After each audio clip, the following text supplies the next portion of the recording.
Hey everyone, can you hear me well? No? Hello? Good morning? Yes? Yes, I think it's good now. Okay, good morning everyone. Welcome. I'm so glad to be here. My name is Renata. I'm head of marketing and community in Fedi.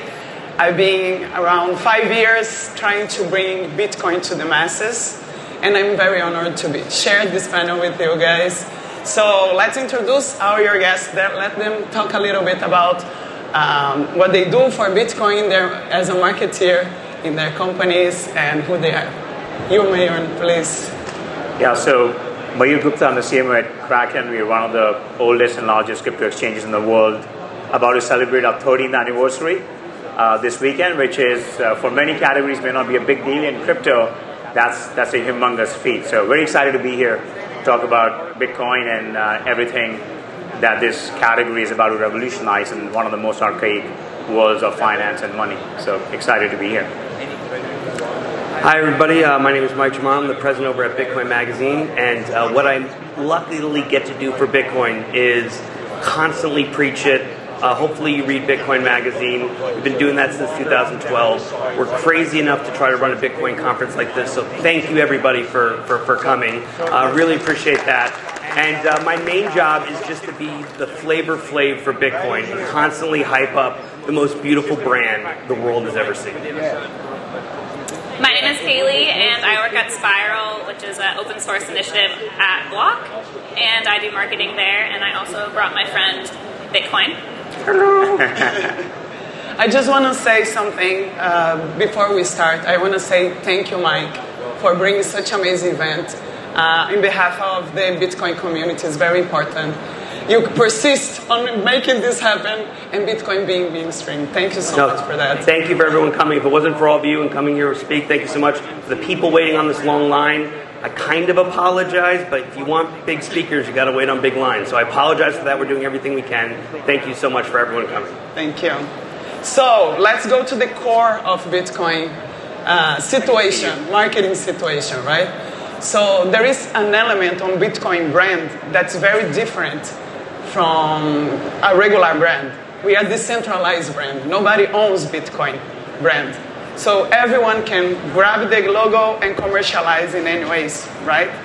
There is an amazing benefit behind this, but also a lot of problems.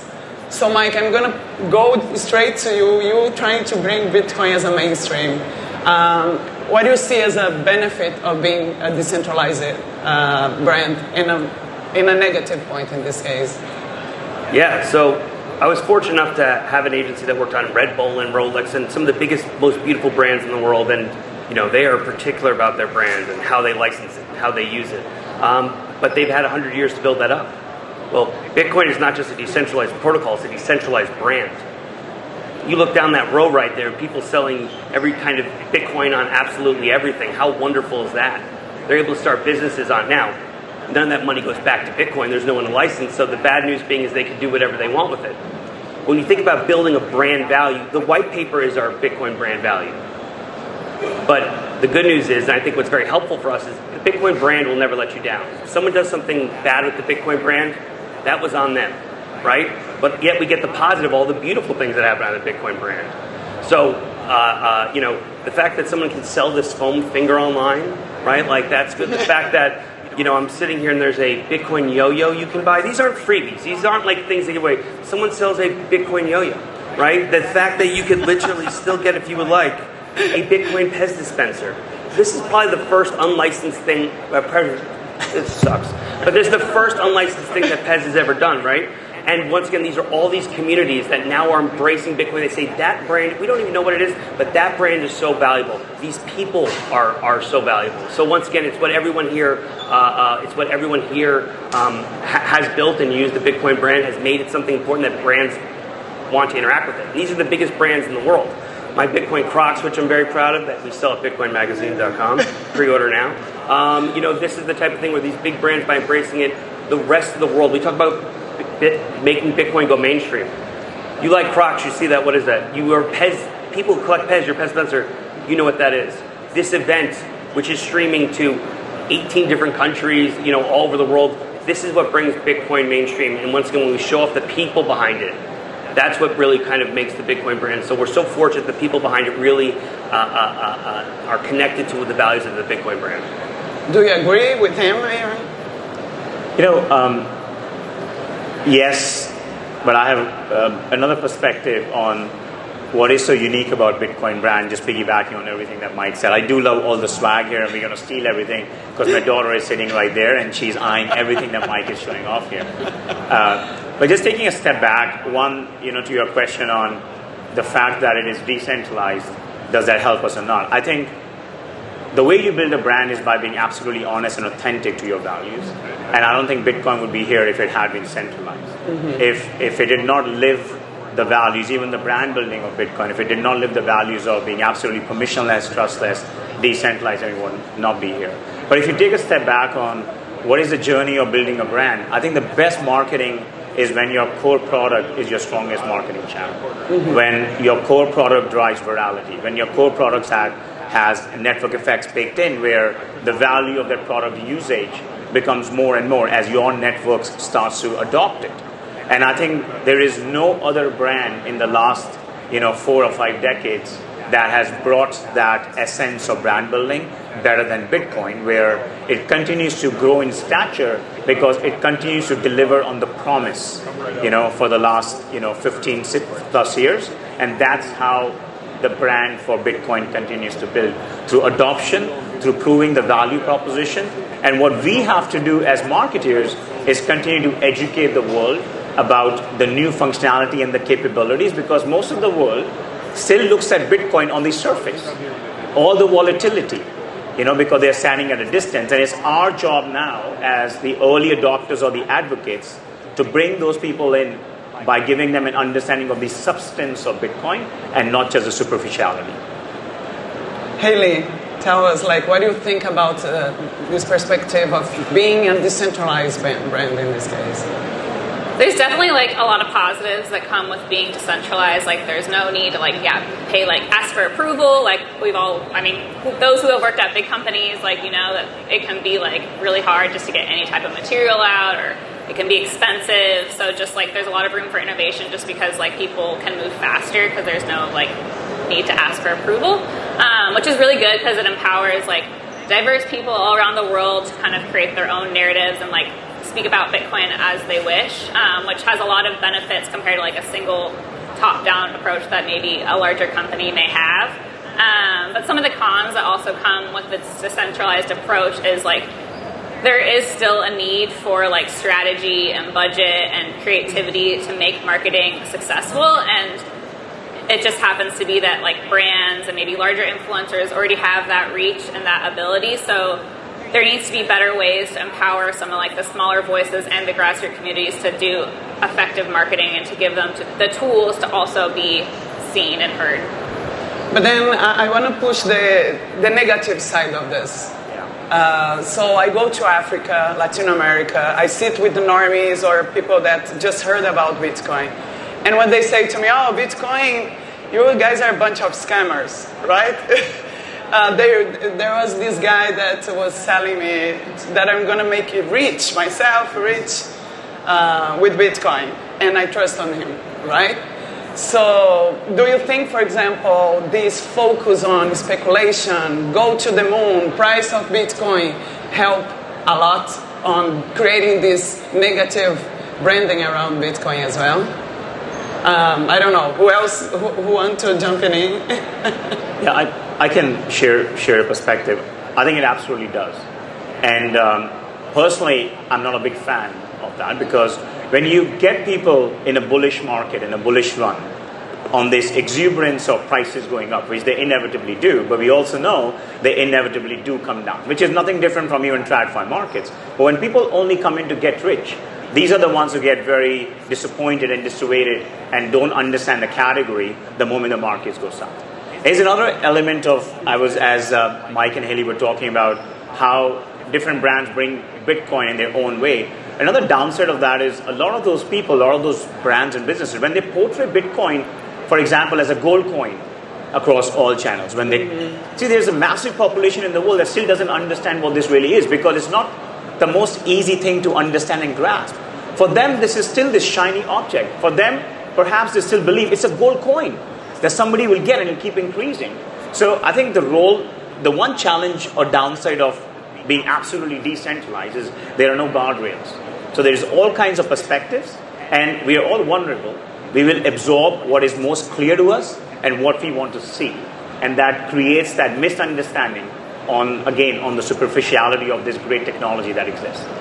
Mike, we were talking about how, for example, Tether expand, right? Organically, but also with a lot of cash behind the scenes. Yeah. So the biggest thing I'm worried about is Bitcoin does not have a marketing budget. There's no CMO for Bitcoin. There is no PR department for Bitcoin.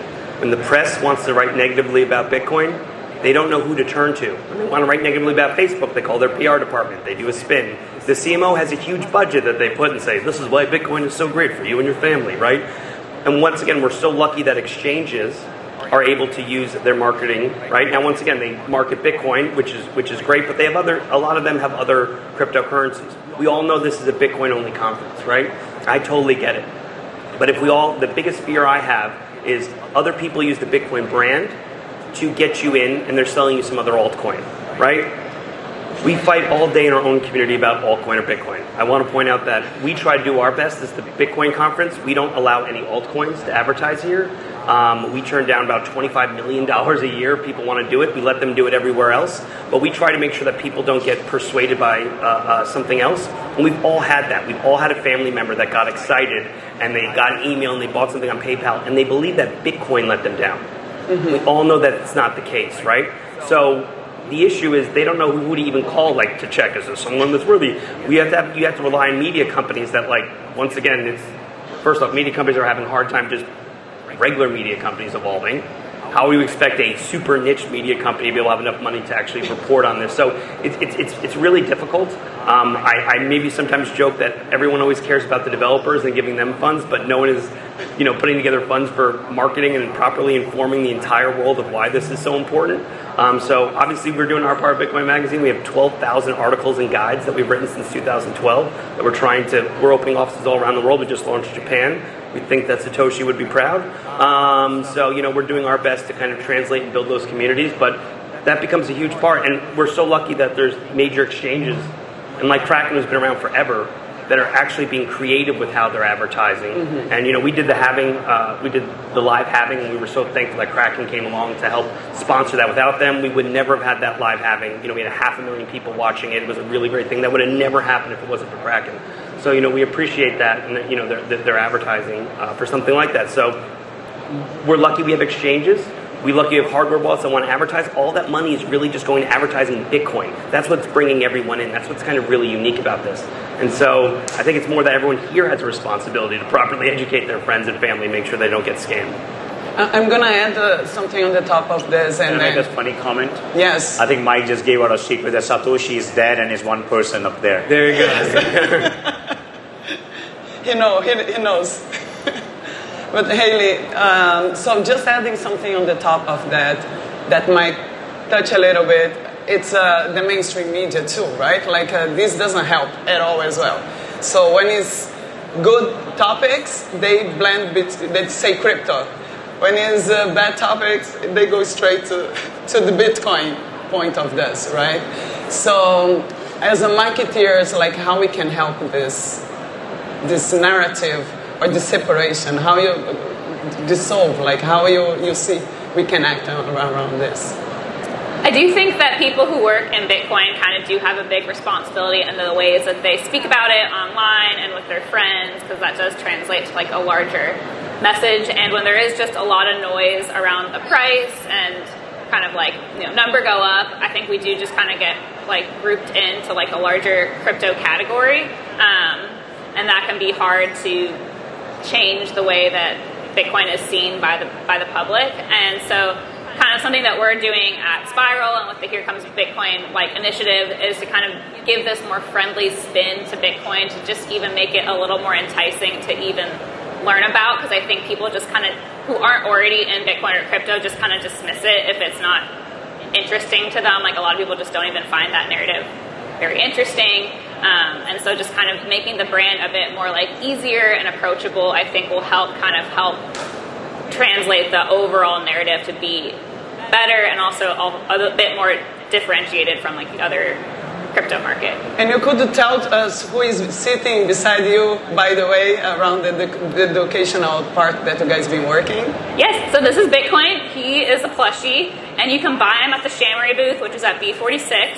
And the Here Comes Bitcoin.org initiative, we basically made this video called Who is Bitcoin, featuring a 7-foot-tall Bitcoin puppet. And just kind of the goal that we had there was just to make the Bitcoin brand more fun and friendly, and something that maybe your friends or family who don't already know anything about Bitcoin would be just a little bit more interested to watch, and not necessarily like orange pill them per se. And like there's already a ton of content out there that's like very detailed about what is Bitcoin, so we don't want to like compete with that. It's more just to kind of like entice them to maybe learn a little bit more. So yeah, you can go get your plushie. And Nice to meet you. something I just want to say about the mainstream media, obviously they don't have the information. There's a lot of FUD that they put out there. They try to come out with a FUD Fighter series when they say like, Bitcoin uses more water than half the world and it'll use more energy than Europe, and you're like, well, that's not true. But if you look around here, we have 438 press outlets that decide to come here.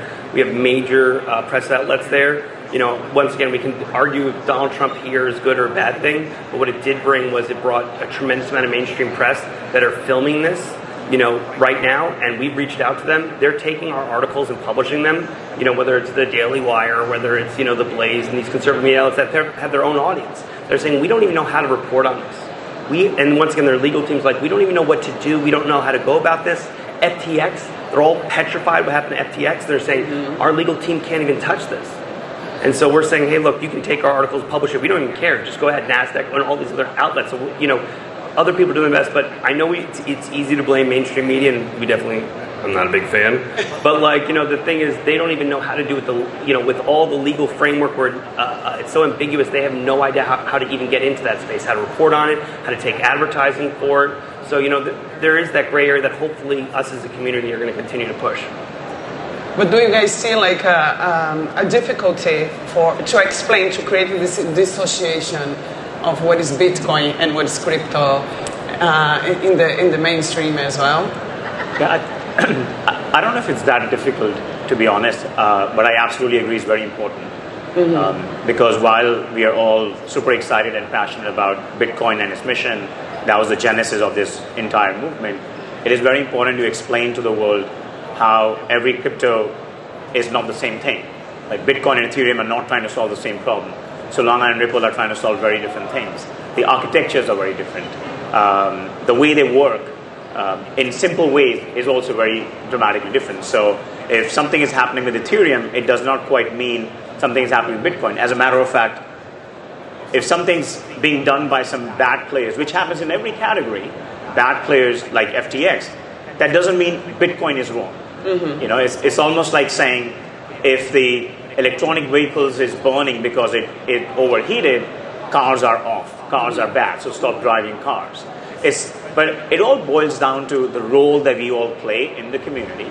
And I also feel, the mass media, for a movement like this, there'll always be a percentage of audience which will be skeptics. Yes. It's inevitable. We have to accept that. Same way, we have to play a role in continuously driving that education. So at Kraken, for instance, and Mike and I were just talking, coming up on stage. See, we did our first ever F1 partnership last year.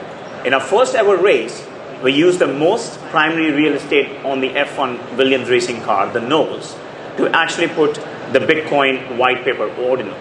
Now, we didn't do that knowing that somebody could read. Of course, even I could not read if I'm standing right on the car. But the point is to drive an awareness that there is something here that is relevant to, in that case, 300 million of people around the world, for them to get curious and learn more. Don't write it off. Don't even jump in. Learn more and then make your choice. I love it. And I think, Mike, you guys are doing an amazing job on making this more visible to the normies, people that have no clue what we're talking about right now. Look, I'm lucky because I get a lot of credit for this whole event and everything else. It's the hundreds of people that work at the company that you'll find everywhere. The ones with the yellow wristbands say staff panicking. Those are the people to thank. They're doing a crazy job. And we had hundreds of volunteers who came here. And look, just to maybe point out an example, look how fortunate our company is. We call it the Bitcoin Conference. There's no trademark on there. I'm going to get in trouble for saying this. There's no copyright on that. We just called it the Bitcoin Conference, and if you build it, they will come. Because we knew that we knew our people, everyone here, we knew we were out there. So we were willing to, this isn't called CryptoCon, this isn't called, Coin Table or shit like that, right? Like, we didn't try to reach everybody, we just tried to reach us, because we knew that was important. Mm-hmm. And once again, our event is bigger than any other crypto event in the world, right? When President Bukele announced Bitcoin as legal tender, he did it at the Bitcoin-only event, not at a crypto event that might have had more people, right? Because he didn't want to go on stage after something in crypto. And I will make this argument, and people don't like to hear it, but when I look at that Bitcoin B, I think if it wasn't this perfect brand that really summed everything up, that Bitcoin wouldn't be as successful. No one likes to hear that. They're like, they like to always tell me on the protocol and the math and everything.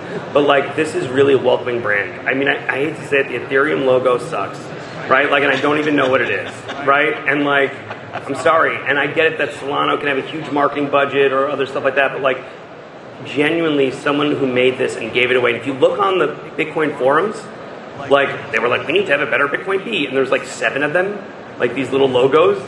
This one got 51% of the vote with like 117 votes. So literally 117 early Bitcoiners were like, we think this one's good. It was like, perfect. That fucking perfect logo. So like we're very lucky about the white paper, but we're very lucky for the gentleman who just said, hey, you can have this logo, go ahead, community. Like, we are so fortunate that people have sacrificed and more given away, right, to this cause in all different sides.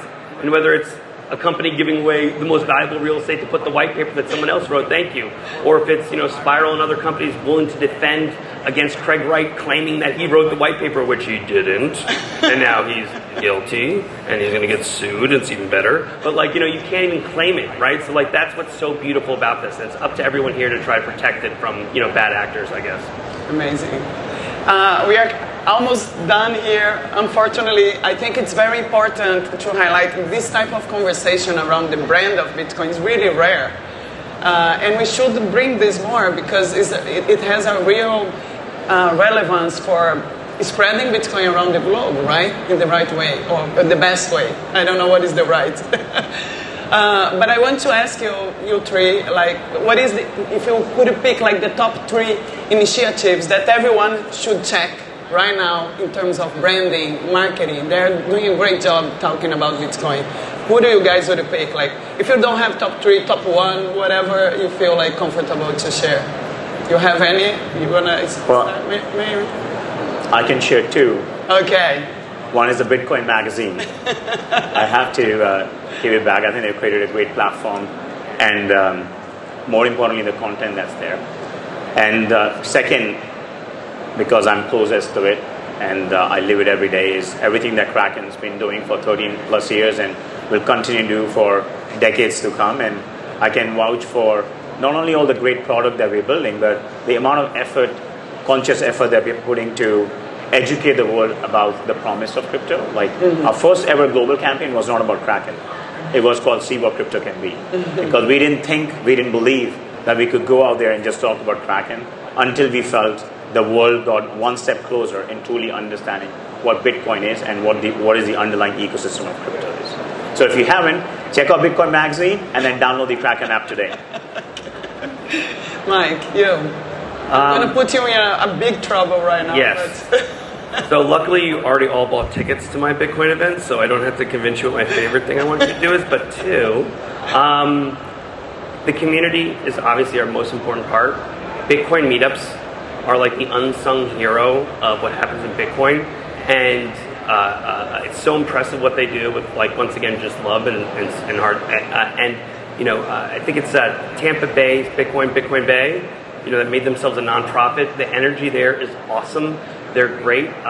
They are in the middle of trying to get a pirate ship float at the Pirate Festival in Tampa Bay, which is like the Gasparilla. It's like this crazy fucking party, right? And they're trying to make a pirate ship.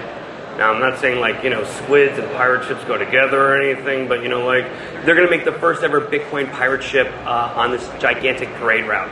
those are the little initiatives that, once again, if you can get behind, if you can, find those companies, I think that, and once again, at Bitcoin Magazine, we will promote it, we will show it to the world, we will give you all the love. Hopefully you see on Twitter, we're the biggest handle in Bitcoin. We always push when everyone's doing great things. And I think that's one. Number two is supporting, once again, the local people, those shops that are selling Bitcoin things. And also, there's like this little girl sitting in the front row who's selling these Bitcoin bracelets that she accepts Bitcoin. They're like Taylor Swift friendship bracelets.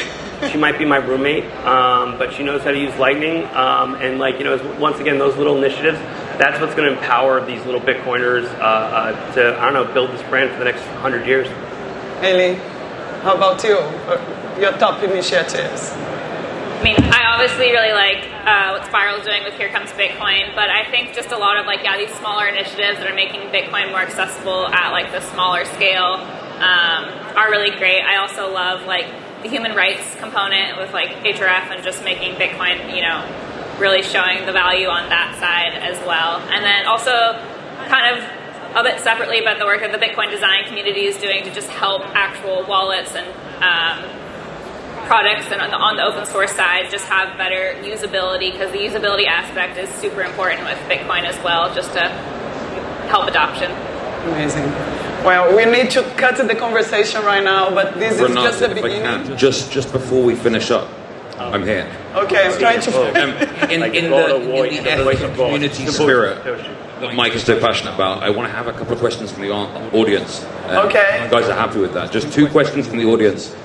Please raise your hand if you have a question. So if you can speak to the mic. Hi, thanks. First of all, thank you. This is fantastic. So thank you. I just want to say I appreciate you putting all this together, all the work that went in.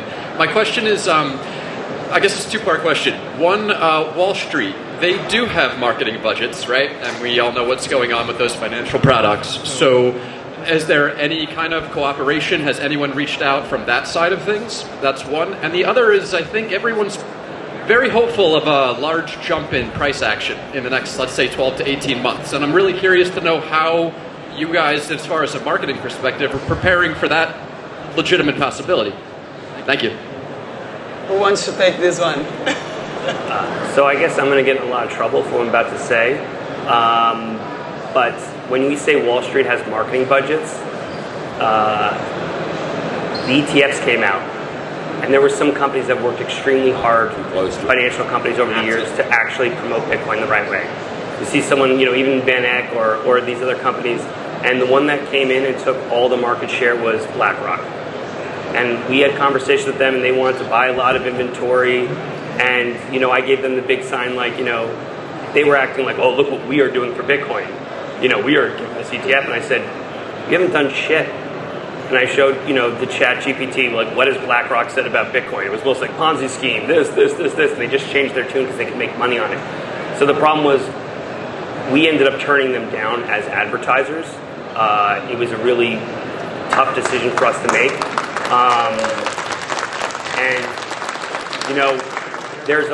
Unfortunately, they're the biggest ETF and they'll have their marketing spend, but they just didn't get it, right? And they just want to use us you're lucky you're advertising with us. I'm you haven't done anything for Bitcoin. We wouldn't let them advertise until they gave money to open source, that they actually fought for something, that they actually did something, because all they're doing is rent-seeking off of our Bitcoin. Now, the difference is we know that there's going to be retirement funds and all these other groups that are going to now have exposure to Bitcoin because of BlackRock ETF. We know what they're doing. I mean, the best thing they've done is add legitimacy to not scare the rest of the financial markets.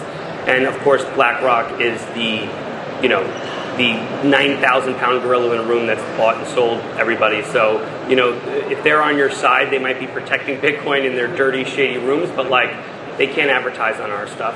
We're not going to take that. And that's a problem, because the biggest advertisers are sometimes the most toxic for us. So that's going to get us that's going to get me in trouble. But that's the truth. And some of the Wall Street money is the best companies out there.